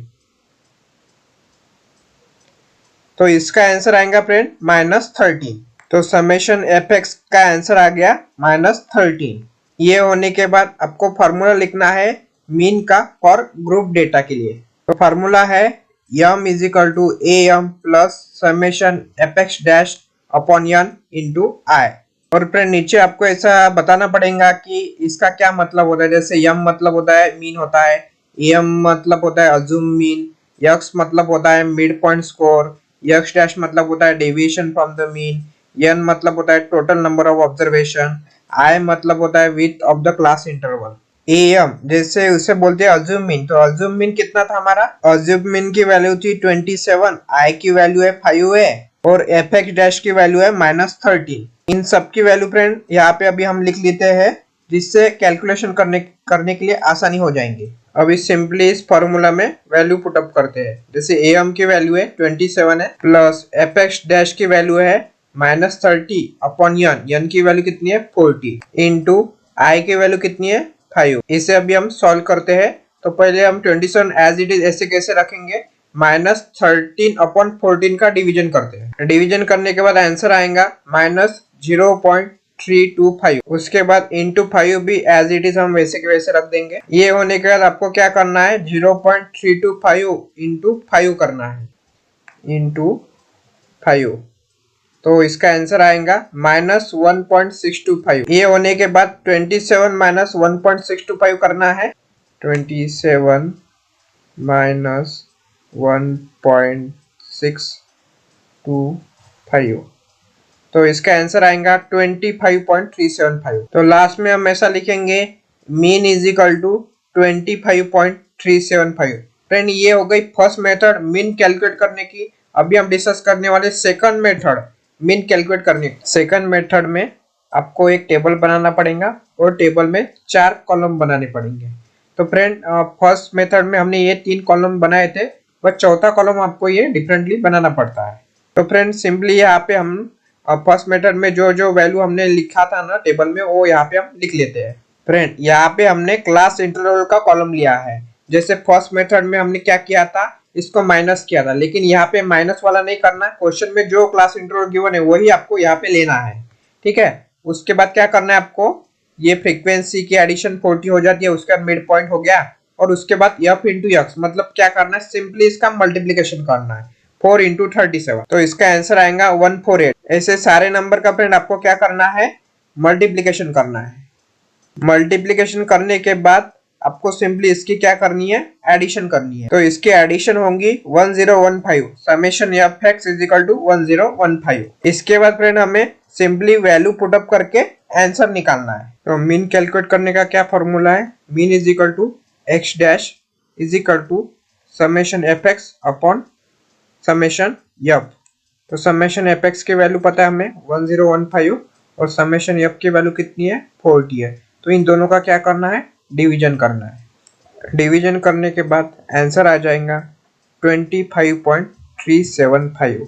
तो फ्रेंड दोनों मेथड में आंसर सेम आता है 25.375। आपको जो भी मेथड इजी लगती है वो आप एग्जाम में यूज कर सकते हो। मीन कैलकुलेट करने के बाद हमें कैलकुलेट करना है मीडियन।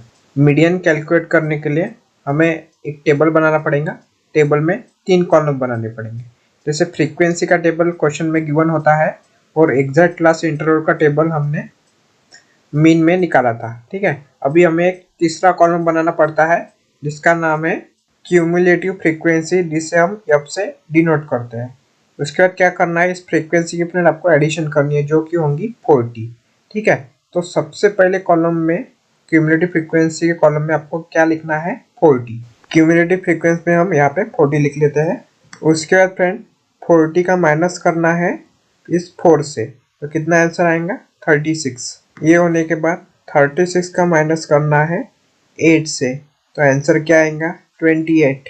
उसके बाद 28 का माइनस करना है 11 से, तो आंसर क्या आएगा 17। उसके बाद 17 का माइनस करना है 8 से, तो इसका आंसर आएगा 9। उसके बाद 9 का माइनस करना है 6 से, तो आंसर क्या आएगा 3। फ्रेंड जैसे यहाँ पे देखिए क्वेश्चन में हमें जो क्लास इंटरवल दिया था उसका ये सीक्वेंस कैसा है, डिसेंडिंग ऑर्डर में, मतलब 34.5 पहले है, फिर 29, उसका लास्ट में क्या है 9.5 है, ठीक है। डिसेंडिंग ऑर्डर का सीक्वेंस है फ्रेंड, इसीलिए फ्रेंड हमने क्या किया, ये जो टोटल आई ना वो सबसे ऊपर ली, ठीक है। और ऊपर लेने के बाद हमने क्या किया, इस 40 को इस फ्रीक्वेंसी से माइनस किया। इस प्रकार से हमने सारे नंबर निकाले। और सपोज फ्रेंड ऐसा होता क्वेश्चन में, अगर हमें ऐसा पूछा जाता कि असेंडिंग ऑर्डर में रहता, मतलब कि ये 9.5 सबसे ऊपर रहता और 34.5 सबसे लास्ट रहता, तो हम कैसे करते, तो ये 3 है ना, ये 3 हम इधर लिखते, 40 की जगह 3 लिखते, फिर 3 के बाद जो भी नेक्स्ट फ्रीक्वेंसी रहती है हमारी, मतलब 14.5 रहता, तो उसकी एडिशन करते 6 से, तो आंसर आता 9।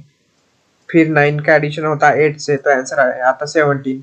फिर 17 का एडिशन होता 11 से, तो आंसर आता 28। 28 का एडिशन आता 8 से, तो आंसर आता 36। 36 का एडिशन 4 से, तो आंसर क्या आता 40। ये होने के बाद आपको अभी क्या कैलकुलेट करना है, मीडियन क्लास कैलकुलेट करना है। तो मीडियन क्लास कैलकुलेट कैसे करते हैं फ्रेंड, जैसे देखो फ्रीक्वेंसी हमारी कितनी आई है 40 है, तो हमें क्या करना होगा n divide by 2, 40 divide by 2 is equal to 20। Friend अभी इस क्यूमुलेटिव फ्रीक्वेंसी पे फोकस करिए।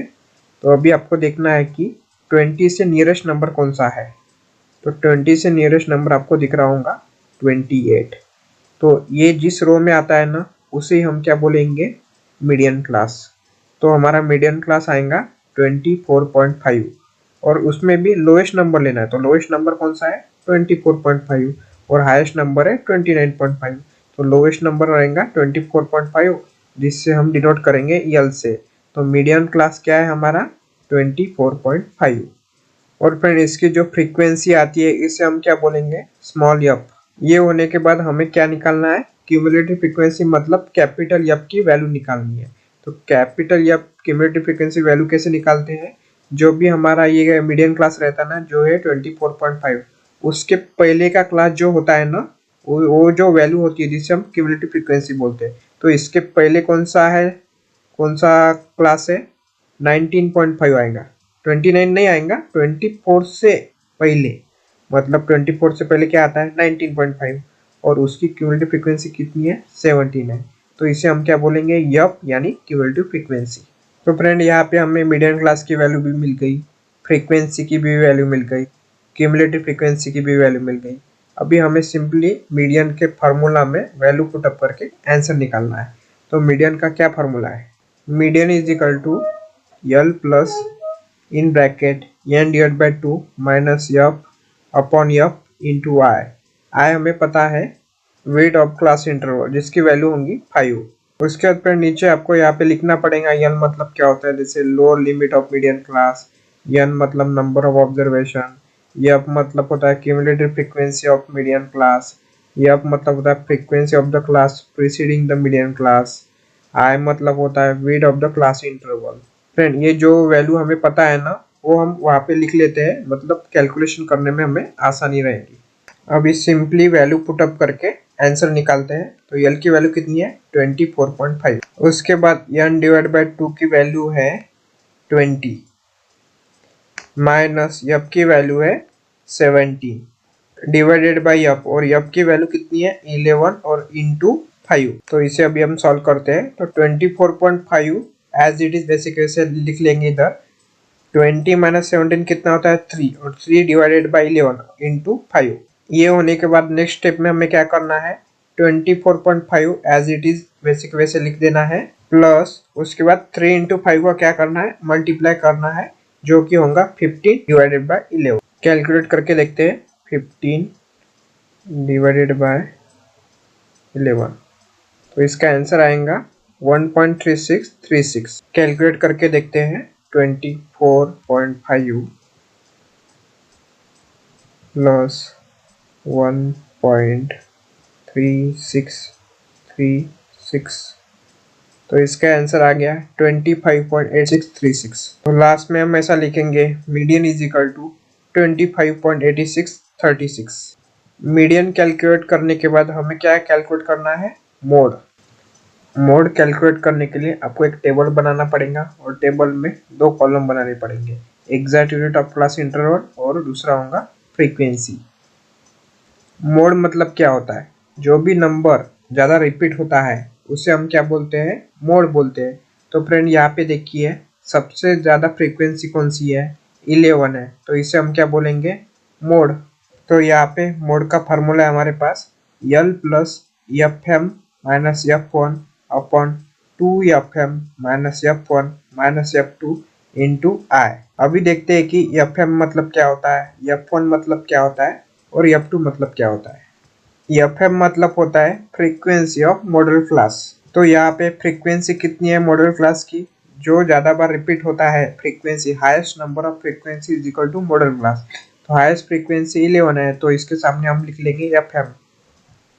उसके बाद देखते हैं F1 मतलब क्या है। Frequency of the class preceding the model class.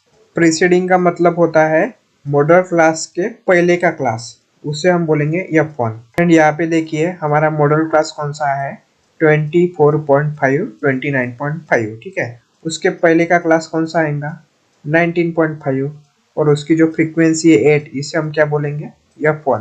तो यहाँ पे हम F1 लिख लेते हैं। उसके बाद F2 मतलब क्या होता है, frequency of the class succeeding the model class. Succeeding मतलब क्या होता है, मॉडल क्लास के बाद में का क्लास। तो यहाँ पे हमारा मॉडल क्लास कौन सा है, 24.5, और उसके बाद कौन सा नंबर आता है, 24 के बाद आता है 29.5। तो 29.5 को हम क्या बोलेंगे, F2 मतलब सक्सेडिंग क्लास। तो यहाँ पे हम F2 लिख लेते हैं। उसके बाद I की वैल्यू हमें पता है, विद ऑफ क्लास इंटरवल, जो कि होंगी 5। अब सब वैल्यू हम यहाँ पे लिख लेते हैं, जिससे कैलकुलेशन करने में आसानी हो जाएगी। अभी सिंपली वैल्यू पुटअप करके आंसर निकालते हैं। तो यल की वैल्यू हमें पता है कितनी है, 24.5। 24.5 प्लस FM की वैल्यू है 11 माइनस F1 मतलब 11 माइनस 8। उसके बाद है डिवाइडेड बाय 2FM। FM की वैल्यू कितनी है, 11 है, मतलब 2 into 11 minus F1 minus F2। तो F1 की कितनी वैल्यू है, 8, और F2 की वैल्यू है 8। उसके बाद है इंटू I की वैल्यू कितनी है, 5। तो यहाँ पे हम 5 लिख लेते हैं। तो यहाँ पे 24.5 एज इट इज हम यहाँ से वैसे के वैसे लिख लेते हैं, प्लस 11 माइनस 8 कितना होता है, 3। उसके बाद इसे हम सॉल्व करना है, 11 इंटू 2 कितना होता है, 22। उसके बाद फ्रेंड ये माइनस एट की आपको क्या करनी है, एडिशन करनी है, जो कि होंगी -16। उसके बाद इंटू 5। उसके बाद फ्रेंड इसे अभी हमें सॉल्व करना है, 3 22 माइनस 16 कितना होता है, 6 होता है। और 3 का मल्टीप्लीकेशन 5 से करने के बाद आंसर कितना आएगा, 15। 15/6, 15 डिवाइड बाई 6 करते हैं, 15 डिवाइडेड बाय 6। तो इसका आंसर आ गया 2.5। अभी 24.5 को ऐड करना है 2.5 से, प्लस 24.5, तो इसका आंसर आ गया 27। तो फ्रेंड मोड का आंसर आया हमारे पास 27। मोड कैलकुलेट होने के बाद हमें कैलकुलेट करना है स्टैंडर्ड डेविएशन और उसके बाद वेरिएंस। स्टैंडर्ड डेविएशन और वेरिएंस कैलकुलेट करने के दो मेथड होते हैं, दोनों मेथड अभी हम डिस्कस करते हैं। स्टैंडर्ड डेविएशन और वेरिएंस कैलकुलेट करने के लिए आपको एक टेबल बनाना पड़ेगा, और टेबल में 6 कॉलम बनाने पड़ेंगे। ये 5 कॉलम हमने ऑलरेडी कैलकुलेट किया था मीन के फर्स्ट स्टेप में। वो सिंपली आपको एज इट इज यहाँ पे कॉपी करना है। उसके बाद फ्रेंड एक नेक्स्ट 6 नंबर का कॉलम आपको बनाना है। तो 6 नंबर का कॉलम है fx-2। तो इसका क्या मतलब है, तो फ्रेंड देखो fx- हमारे पास ये वैल्यू हमें पता है, और उसके बाद x- की भी वैल्यू पता है। fx का मल्टीप्लाई करना है इस x- से, तो क्या आएगा, fx-2। मतलब सिंपली फ्रेंड 8 का मल्टीप्लाई करना है 2 से, तो कितना आएगा, 16। उसके बाद 8 इंटू 1 करना है, तो आंसर क्या आएगा, 8। उसके बाद 0 इंटू 0 कितना आएगा, 0। उसके बाद -8 इंटू -1 कितना आएगा, 8 आएगा। दो निगेटिव का मल्टीप्लिकेशन हमेशा प्लस में आता है, इसलिए -8 इंटू -1 8 आएगा। -12 इंटू -2 कितना आएगा, 24। उसके बाद है -9 इंटू -3 कितना आएगा, 27। मल्टीप्लिकेशन करने के बाद इन सब नंबर की आपको क्या करनी है, एडिशन करनी है। तो एडिशन कितनी आएंगी, समेशन fx-2 की एडिशन आएंगी 83। फ्रेंड अभी हम डिस्कस करने वाले हैं फर्स्ट मेथड स्टैंडर्ड डेविएशन और वेरिएंस कैलकुलेट करने की। स्टैंडर्ड डेविएशन का फार्मूला है, इससे क्या बोलते हैं, सिग्मा या फिर स्टैंडर्ड डेविएशन, ठीक है, is equal to under root summation fx-2 minus in bracket summation fx- bracket square, ठीक है। उसके बाद है upon n divided by n into I. तो फ्रेंड जो वैल्यू हमें पता है वो यहाँ पे हम लिख लेते हैं। जैसे fx- की वैल्यू है -13, fx-2 की वैल्यू है 83, आई की वैल्यू है 5 और n कितना है 40। ये सब अभी हम लिख लेते हैं। सिंपली फ्रेंड अभी ये वैल्यू हमें इस फॉर्मूला में पुट अप करनी है। जैसे sigma is equal to under root F x dash two, तो एफ एक्स डैश टू की वैल्यू कितनी है 83। उसके बाद माइनस, और उसके बाद देखो फ्रेंड ब्रैकेट में एफ एक्स डैश का क्या करना है स्क्वायर करना है। तो एफ एक्स डैश की वैल्यू हमारे पास -13, तो -13 का यहाँ पे क्या होगा स्क्वायर होगा। और उसके बाद n की वैल्यू कितनी है 40 है, तो डिवाइडेड बाय 40 इंटू आई की वैल्यू कितनी है 5 है 5, ठीक है। और उसके बाद डिवाइडेड बाय क्या करना है n करना है, n मतलब 40, ठीक है। तो फ्रेंड अभी इसे हम सॉल्व करते हैं। 83 एज इट इज वैसे के वैसे लिखेंगे, तो -13 का स्क्वायर आता है 169, ठीक है। उसके बाद डिवाइडेड बाय 40 हम एज इट इज यहाँ पे लिख लिया है। उसके बाद इंटू 5 ऐसे के वैसे लिखना है, और उसके बाद डिवाइडेड बाय 40। ये होने के बाद 83 वैसे के वैसे रखना है यहाँ पे। उसके बाद 169 को डिवाइड करना है 40 से, तो आंसर आएगा 4.225, और उसके बाद डिवाइडेड बाय 40 इंटू 5। ये होने के बाद 83 का माइनस करना है 4.225 से, तो आंसर आएगा 78.775 अपॉन 40 इंटू 5। ये होने के बाद 78.775 को डिवाइड करना है 40 से और इंटू 5। इसे डिवाइड करने के बाद आंसर आ गया 1.969375। इसका क्या लेना है अंडर रूट लेना है। इसका अंडर रूट निकालने के बाद हमारे पास आंसर आ गया 1.4033। उसका मल्टीप्लाई करना है इस 5 से, और इसका मल्टीप्लाई करने के बाद हमारे पास आंसर आ जाएगा sigma is equal to standard deviation 7.0165। ये हो गया हमारा आंसर स्टैंडर्ड डिविएशन का। अभी हम कैलकुलेट करने वाले हैं वेरिएंस। वेरिएंस कैलकुलेट करना बहुत ही इजी है, बिल्कुल सेम फार्मूला होता है जैसे स्टैंडर्ड डिविएशन का होता है। बस फ्रेंड चेंजेस कहाँ पे होती है, जैसे यहाँ पे अंडर रूट है ना, ये अंडर रूट यहाँ पे आपको निकालना पड़ेगा और आई की जगह आई स्क्वायर होगा, बाकी सारी चीजें सेम होंगी। तो फ्रेंड देखिए वेरिएंस का फार्मूला है, जैसे स्टैंडर्ड डिविएशन का फार्मूला था सिग्मा था, यहाँ पे क्या है सिग्मा स्क्वायर है, यहाँ पे अंडर रूट हमने निकाल दिया है। तो क्या है in bracket summation F x dash two minus in bracket F x dash square upon n divide by n into I square है, ठीक है।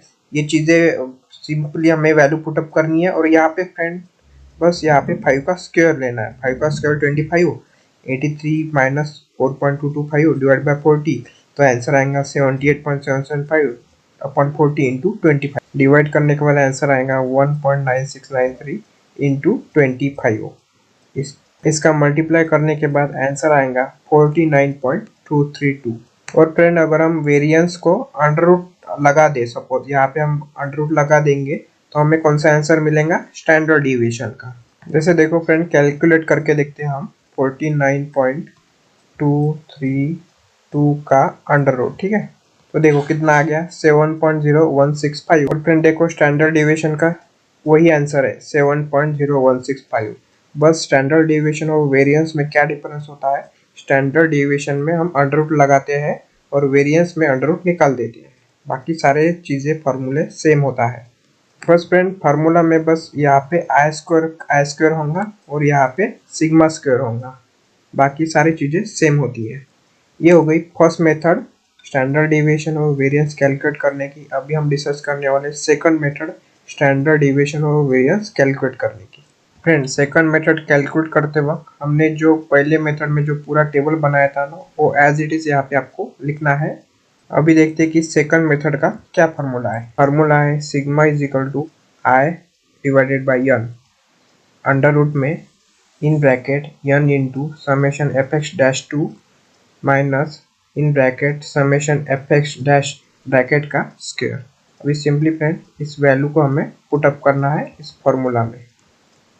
आई की वैल्यू है 5 है और n की वैल्यू है 40, तो 5 डिवाइड बाई 40 इन ब्रैकेट में n की वैल्यू है 40 into F x dash two, F x dash two की कितनी वैल्यू है 83, तो यहाँ पे हमने 83 लिख लिया, minus F x dash two का क्या करना है स्क्वायर करना है, मतलब -13 का स्क्वायर। उसके बाद फ्रेंड 5 डिवाइड बाई 40 कितना आता है 0.125। उसके बाद 40 इंटू 83 करने के बाद आंसर आएगा 3320, और -13 का स्क्वायर कितना है 169, तो 3320 माइनस 169। ये होने के बाद इनका माइनस करना है, तो इसका माइनस कितना आएगा 3151। ये होने के बाद 315 का क्या लेना है, हमें अंडर रूट लेना है। अंडर रूट लेने के बाद हमें ये वैल्यू मिल जाएंगी 56.133।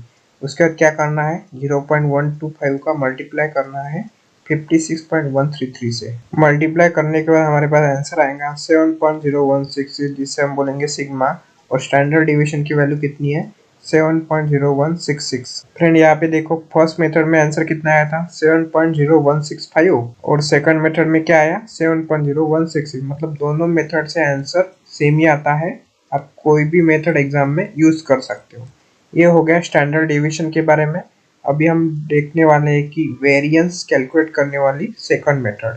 वेरिएंस में क्या डिफरेंस है स्टैंडर्ड डिवीजन से, बस यहाँ पे आई स्क्वायर और एन स्क्वायर रहेगा और अंडर रूट निकाल दिया जाएगा। ठीक है, अभी सिंपली इस फार्मूला में हमें वैल्यू पुटअप करनी है। जैसे आई की वैल्यू कितनी है 5, तो 5 का स्क्वायर होगा 25।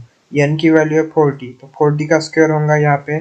तो एन एपेक्स डैश 2 की वैल्यू कितनी है, एन की वैल्यू है 40, एपेक्स डैश 2 की वैल्यू है 83। तो इन दोनों का पहले मल्टीप्लाई होगा और उसके बाद -13 का स्क्वायर होगा।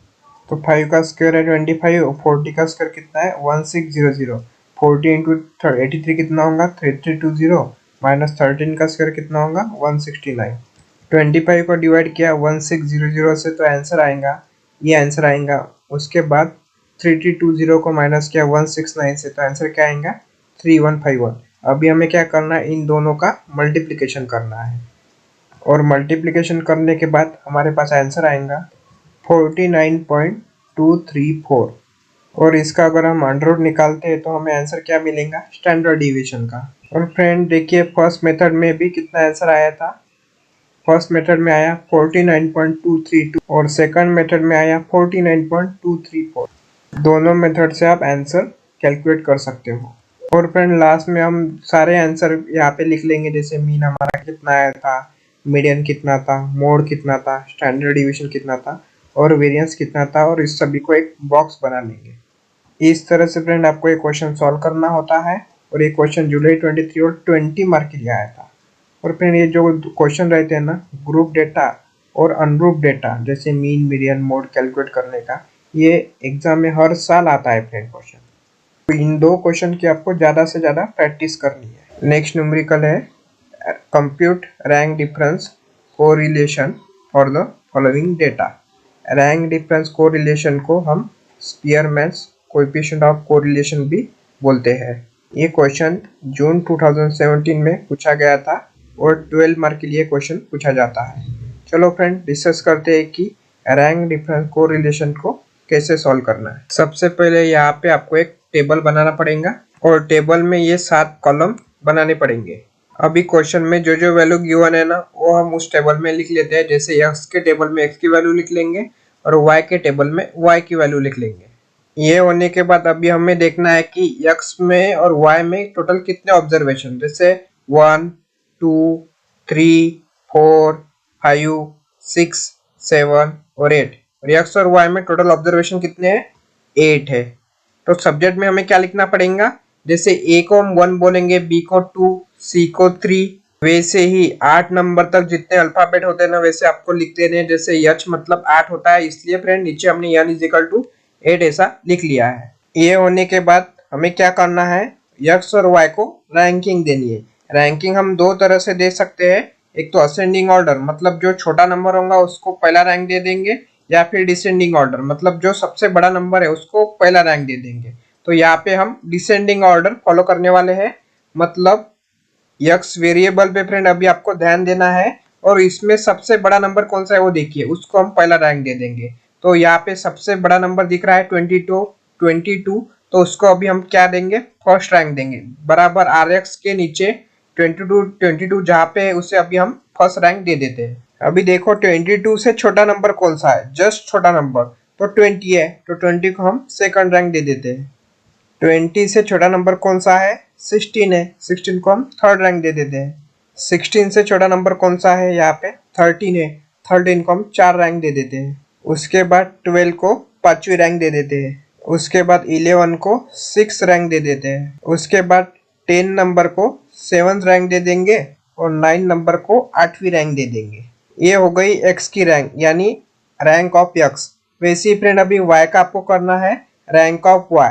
सबसे बड़ा नंबर को 1 दे देंगे। इस प्रकार से आपको रैंकिंग दे देनी है। तो फ्रेंड आर वाई को अभी हमने रैंक दे दी है। उसके बाद देखो नेक्स्ट कॉलम में आपको दिख रहा है डी दिख रहा है। तो डी का मतलब क्या होता है? डिफरेंस होता है। मतलब किनका difference? R X minus R Y. मतलब जो यक्स की रैंकिंग माइनस वाई की रैंकिंग, उसका आपको सिंपली क्या करना है? सब्सट्रैक्शन करना है। जैसे 7 माइनस 6 कितना आता है? 1।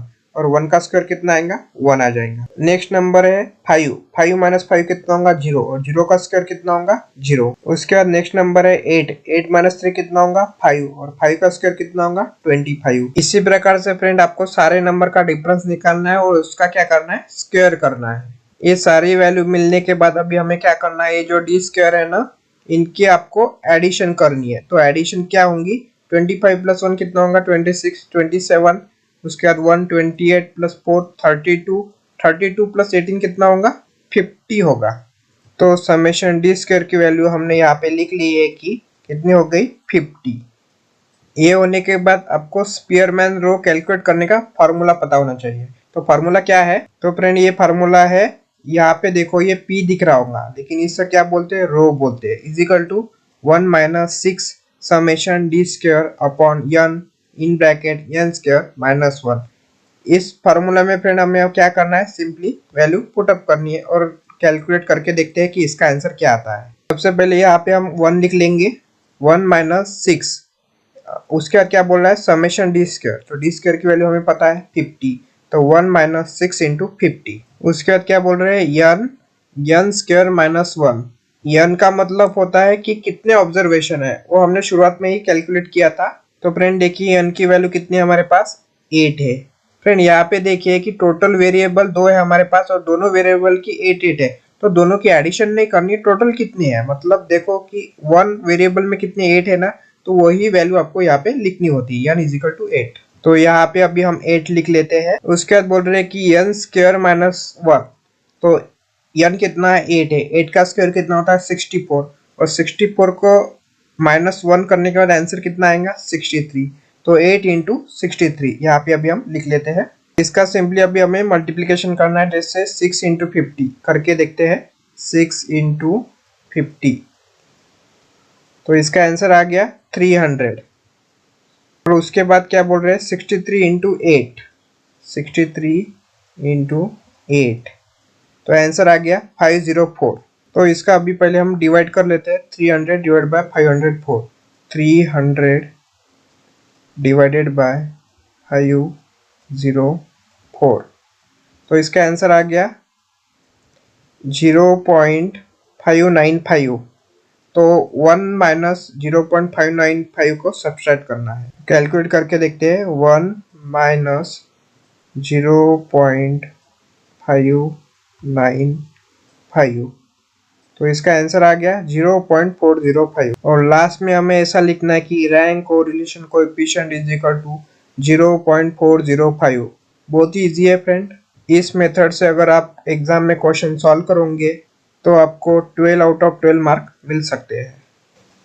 नेक्स्ट न्यूमेरिकल है from 2 into 2 contingency table given here with calculate the relative risk and odd ratio।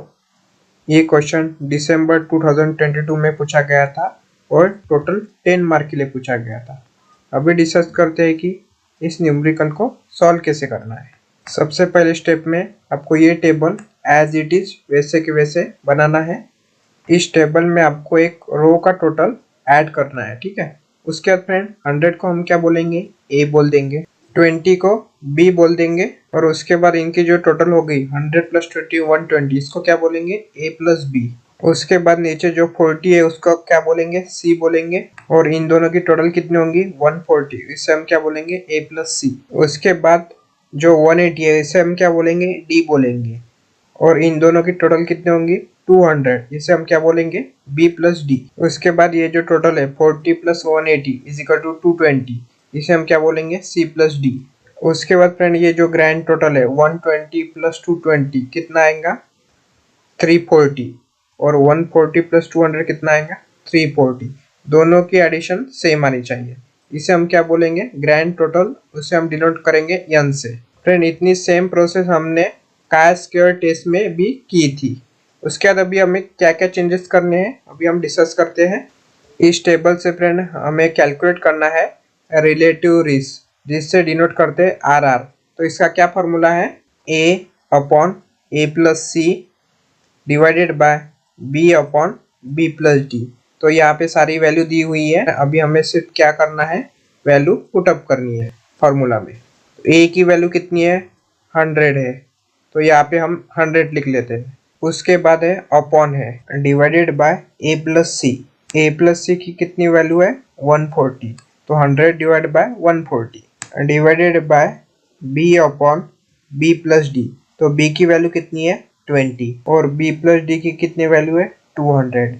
20 divided by 200। इन दोनों नंबर को आपको सिंपली डिवाइड करना है, जैसे 100 डिवाइडेड बाय 140, 140। तो इसका आंसर आ गया 0.714। और उसके बाद 20 को डिवाइड करना है 200 से, 20 डिवाइडेड बाय 200। तो इसका आंसर आ गया 0.1। अभी 0.714 डिवाइडेड बाय 0.1 करना है, 0.714 डिवाइडेड बाय 0.1। तो इसका आंसर आ गया 7.14। रिलेटिव रिस्क का आंसर आ गया हमारे पास 7.14। अभी हमें ऑड रेशो कैलकुलेट करना है। ऑड रेशो का क्या फॉर्मूला है, A into D divided by B into C. तो सिंपली हमें इस फॉर्मूला में वैल्यू पुटअप करनी है। फ्रेंड देखिए, A की वैल्यू कितनी है, 100 है। उसके बाद D की वैल्यू कितनी है, 180 है, मतलब 100 इंटू 180। उसके बाद क्या बोला है, डिवाइडेड बाय B इंटू सी, मतलब 20 इंटू 40। क्रॉस मल्टीप्लीकेशन करना है। कैलकुलेट करके देखते हैं, 100 इंटू 180, 100 इंटू 180। तो इसका आंसर आ गया 18,000। उसके बाद 20 इंटू 40, 20 इंटू 40। तो इसका आंसर आ गया 800। अभी सिंपली इन दोनों का डिवीजन करना है, 18,000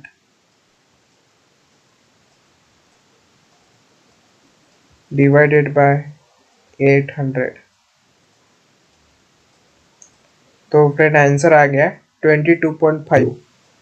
ऑड रेशियो की वैल्यू आ गई 22.5 और रिलेटिव रिस्क की वैल्यू है 7.14।